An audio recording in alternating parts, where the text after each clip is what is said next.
Hi రా నాన్న, నేను మీ సృష్టి సార్ని మాట్లాడుతున్నాను. ఈరోజు మనం మాట్లాడబోయే కాన్సెప్ట్ ఏంటంటే శ్రీమతి సరోజిని నాయుడు గురించి ఈరోజు మనం మాట్లాడబోతున్నాం. సరోజిని నాయుడు గురించి ఎందుకు మాట్లాడుతున్నాం సార్ అంటే, ఆమె ఈరోజు మరణించిన రోజు 1949 సంవత్సరంలో మార్చి 2వ తేదీన ఆమె లక్నో అనే ప్రాంతంలో మరణించడం జరిగింది. మరి ఆమె మరణం సందర్భంగా ఆమె గురించి ఈరోజు మనం మాట్లాడుకుంటున్నాం. సరోజిని నాయుడు అనేసరికి ఎగ్జామ్ పాయింట్ ఆఫ్ వ్యూ మనం ఎలా చదువుకోవాలి సార్ అంటే, సరోజిని నాయుడు ఒక తండ్రి వచ్చేసి అఘోరనాథ చట్టోపాధ్యాయ, తల్లి వచ్చేసి సుందరీదేవి.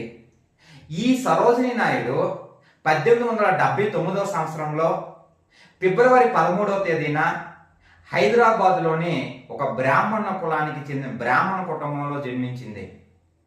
ఈమె బిరుదులు వచ్చేసి నైటింగేల్ ఆఫ్ ఇండియా అని పిలవడం జరుగుతుంది. భారతదేశ కవి కోకిల అని